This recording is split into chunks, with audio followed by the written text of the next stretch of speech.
tonight on the way, then we get some improvement to build in. Lows tonight either side of 0, roughly, under partly to mostly clear skies. But then tomorrow's kind of the transition day, especially if you're East River. 20s and widespread 20s at that, even near 30 in a couple of areas. Below to mid-30s start to come up a little bit more as you head out into western portions of South Dakota. We'll talk about how long that'll last and go through the rest of your 7-day forecast coming up. And until then, First to 4 starts right now. Live from Kiloland Media Group. Kiloland News, first at 4. Coming up, we're going to take a look at this morning's snowfall in Sioux Falls and how it impacted this morning's commute. Plus, tips on how to stay safe in cold weather. And why the start of the legislative session in Minnesota could be put on hold. Good afternoon, and thanks for tuning in to First at 4. I'm Don Jorgensen. And I'm Dan Centella. Just coming into our news, Hartford Chiropractor behind bars for child pornography. This afternoon, a Minnehaha County judge sentenced 32-year-old Joe Martins to 10 years in prison. In addition to child pornography, Martins pleaded guilty to sexual exploitation of a minor and sexual contact with a child by a person in authority. The judge gave him suspended sentences for those crimes, so he won't have to serve additional time as long as he stays out of trouble. Today in court, the judge heard from Martins and his victim, who was also his patient. Well, details from the courtroom tonight on Kiloland News at 6. Family and friends of a Yankton woman brutally killed in her home while remembering her as a loving mother and daughter and a bright spark in the world. 41-year-old Heather Bowden's family released a statement thanking the community for all the thoughts, prayers, and acts of kindness on their family's behalf. Bowden died last week. Craig Nichols Jr. is charged with her murder. According to court documents, they were in a relationship. A memorial gathering is planned for Bowden evening. There will also be a celebration of life at a later date. You can find a link to her obituary and a GoFundMe account under this story on Kiloland.com. Well, maybe a little late, but we are finally seeing another round of snow in Sioux Falls. Flurries arrived in the city this morning just in time for a lot of drivers to make their way to work. The wintry system didn't leave behind a lot of snow, but it was enough to stick to the ground. Many drivers in southeastern South Dakota aren't used to dealing with the snow this winter, so many people slowed down and took their time getting where they needed to go. Good thing they did. Yeah, enough to stick for a bit, but not really stick around. Not real slippery, though, was it, Adam? No, not really all that much. It was just kind of there and gone over a pretty short amount of time. And that's, in general, what we're going to be looking at for the next several days in terms of any opportunity for some frozen precipitation. It was still a nice sight all the same at a place like Great Bear, 20 with a north wind at 13 miles per hour at this 4 o'clock hour. Say that 5 times fast. But either way, nice evening if you want to get out there, if you have the opportunity to do so. And that would be Terry Peak, but we'll actually see right now because we have a really nice view of Lead that we like to enjoy. 21 northwest wind to 6 miles per hour. Absolutely gorgeous out there in the Black Hills. And you can see on visible satellite before it starts to fade out, you can see where we actually have our cloud cover. If you look really carefully, you can see all that just barely moving with a little shadow that's casting right in between the Eagle Butte and Belle Fourche. There's your cloud cover. Underneath that, that's snow on the ground out that way. So it's always fun to bring that up and see exactly where that accumulating snowfall is still remaining.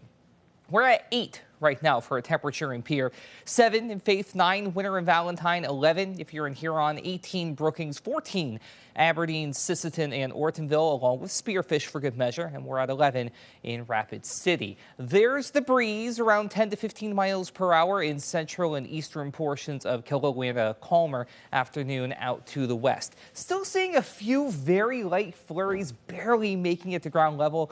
We saw that on our Parker camera a little while ago, but beyond that, that's just about it. This is all going to meander on down to the south and east with a surface area of high pressure following suit, and the end result is going to be a gradual clearing as we head through the night, but that's also going to set us up for a very cold night. The last one of its kind for at least a little bit. We'll talk about your full 7-day forecast in a little more detail as we head through the hour. All right, thank you, Adam. Cold temperatures are sticking around for a little bit longer, which means some will have to go out into those elements. Garrett Hyde with our CBS affiliate over in Cedar Rapids has some tips now on how to stay safe in the cold. It may sound like basic winter weather advice. Dress appropriately, wear layers, and limit your time outside. And as well as that could be as basic, it can save you a trip to the hospital. If you do have to go outside, make sure to wear multiple layers. It not only helps insulate you, but if your clothes get wet or if you get too warm, it's much easier to remove layers without totally exposing your skin to the elements. Hats and gloves are also a must, but do keep in mind if you are going to be out for a while, mittens will almost always do a better job of keeping your hands warm over gloves. The extreme cold blood vessels in extremities constrict because they want to preserve the temperature, and this can lead to several things. So one is frostbite, which can impact your extremities like fingers, toes, and ears. Hypothermia is another one. Prolonged exposure to cold reduces or lowers your core body temperature, which can potentially lead to life-threatening conditions. Frostbite and hypothermia can come on gradually, which is why it is so important to be aware, stay dry, limit your exposure, and take lots of breaks to warm back up. Which also brings us to another hidden threat of winter, and that's carbon monoxide poisoning. And data from the CDC shows nearly 29% of carbon monoxide deaths actually occur in the winter months, and that's likely due to preheating their cars or running a generator indoors or in a poorly ventilated area. So be sure to only run gas-powered engines outside and away from doors and windows. And these colder temperatures can be especially brutal for those who are older, children, and those who are sick. So do be sure to check on your more vulnerable neighbors more often, especially when temperatures get a little bit colder. In Cedar Rapids, I'm meteorologist Garrett Hyde with Iowa's News Now. A major power dispute has erupted at the Minnesota State Capitol that is jeopardizing the January 14th start of the legislative session. Republicans say because of legal disputes involving 2 House seats, they currently have a majority and control of the House. Democrats see it differently, saying the legislature is tied. Esme Murphy with our CBS affiliate in Minneapolis explains. Just when you thought the Minnesota legislature could not become more dysfunctional, it appears headed that way. Both parties disagree on which party controls the House, and Democrats are threatening to boycott the first 2 weeks of the legislative session. If there's no power sharing agreement, we will not be here. To pretend that they have a majority while acknowledging they can't do a single thing with 67 votes just shows that the naivete of their current position. That is DFL House Speaker designate Melissa Hortman saying Democrats will be working the first 2 weeks of the session. They just may not be at the Capitol. We'll be meeting with constituents in our districts. We'll be meeting with mayors, police chiefs, fire chiefs. But Republican House Speaker designate Lisa Damas says Republicans do have a majority and that DFLers who don't show up could be targeted for special recall elections. There is absolutely no reason why Democrats wouldn't show up on the first day of session and be ready to work for their constituents.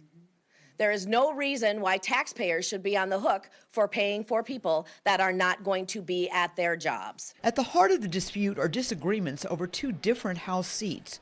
In one, the Republican Party is trying to push back a scheduled January 28th special election for a Roseville seat, arguing the governor should have waited to set the election date.